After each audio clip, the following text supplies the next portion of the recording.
So today I've got a really fun Scharnhorst game for you in Ranked. Tier 7 Ranked is kind of broken by a few ships, including Belfast and a couple others, but it's worth it in my mind to take out a ship like Scharnhorst into its own matchmaker. It's so much fun to have this ship actually play against the opponents it was designed to play against, rather than just playing against the Tier 9s. Not all the time, but a vast majority of the time. I think we can all agree that Tier 7 Matchmaker hasn't been amazing recently, and ships like Scharnhorst, which really do struggle in those up tiers because of the small guns and the really, really bad HE, which it's really horrible, the high explosive on this ship, cause it to suffer a little bit. And that because of that, I haven't really been playing this ship at all, really. So it was really, really, really fun to bring it back for a ranked game. And honestly, it works really good in ranked. 9 guns, sure they're smaller caliber, but you got a really nice reload and dispersion that's a little bit wonky. But you get 9.5 kilometer secondaries now. You basically put yourself close enough to a cap that your secondaries can cover that entire cap. You're definitely going to be helping your team out with your presence and ability to push cruisers, destroyers, battleships away from the cap. And if you do get an opportunity, you of course can go torpedo a battleship, kind of YOLO in like that, and have a pretty fun time. I think that any battleship really should be played like this. This is a great position to take up for this map in particular. We're safe from Haida torps right here because of the island, and we can see the other destroyer hasn't launched their torps at us yet. So we have a couple battleships trying to push around the flank, and we're just trying to stay bow onto them, basically.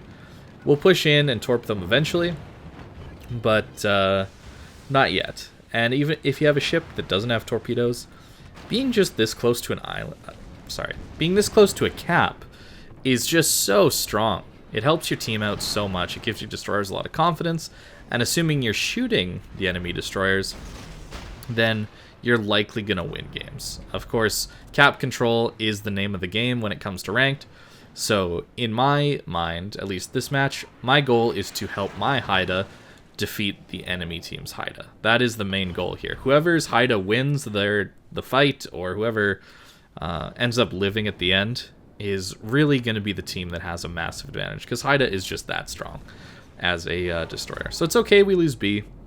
You shouldn't be afraid to lose caps, but you need to make sure you punish the enemy team for pushing in like that. You can't just give them a cap for free.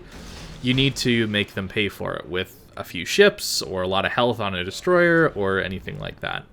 That's what I'm looking for here. So I'm trying to get this Bayern caught up in a crossfire between me and the Fuso. It's not a massive crossfire. I was really hoping these torps would hit as well. It's always a really nice bonus of playing a ship like Scharnhorst, is you have those torpedoes that can, well, not surprise battleships because everybody knows you have them, but definitely that extra utility. Also, our secondaries going off are a nice bonus as well, of course, getting that little bit of extra damage out.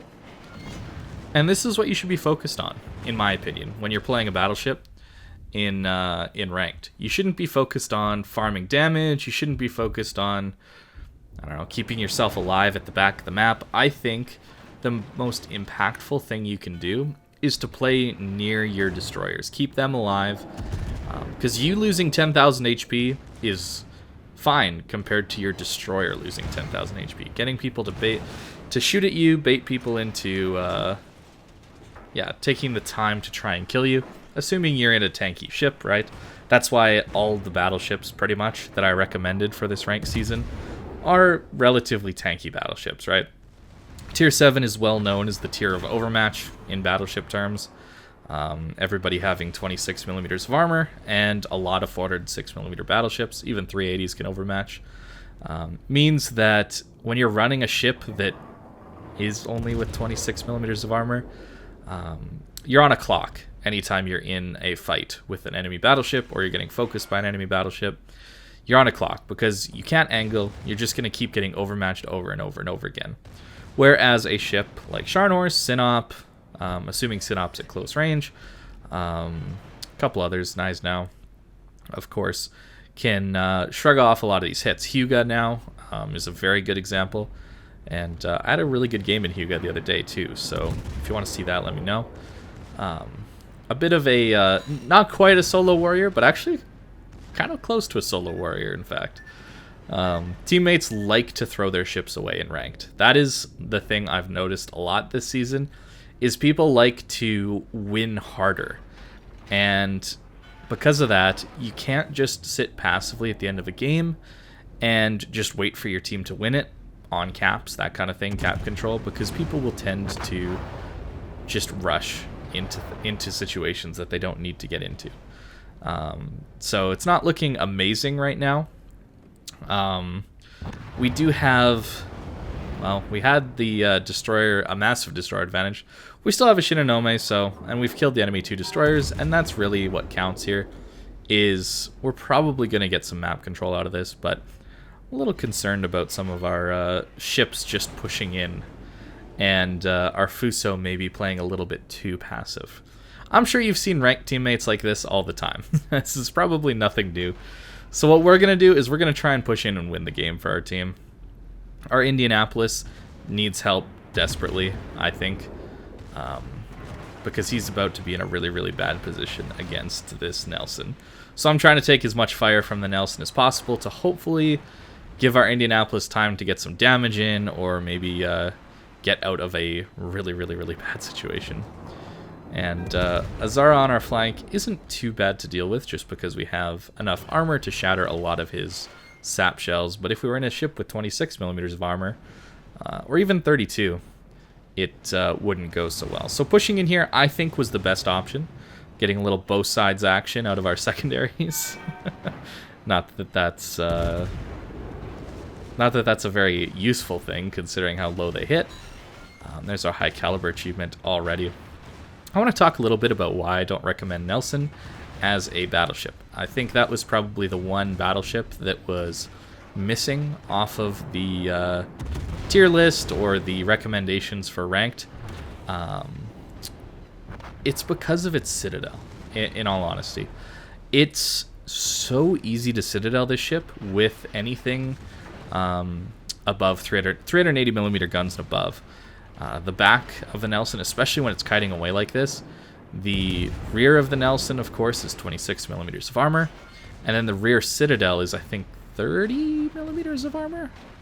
Maybe even less, actually. It might be in that 26 millimeter range as well. I know you can overmatch it with, I think, 406s. So you see me kind of aiming here towards the back of the ship. I'm trying to hit that rear plate so that I can Citadel this guy.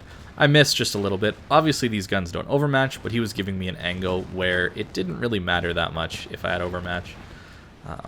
We proc our Lutjens buff on our secondaries, so they're going off. Clearly that means we've had a good game, right? Having over 100 secondary hits. It's always a good time. We finish off the Mayoko, turn into the Nelson, and yeah, he just gives us broadside, so it's guaranteed Citadels. But a lot of battleships at this tier, even a Gneisenau probably would have done better against this Nelson. But from the bow, you have a very easy time, and the stern for that matter, Citadeling a Nelson. So that's why I don't recommend it.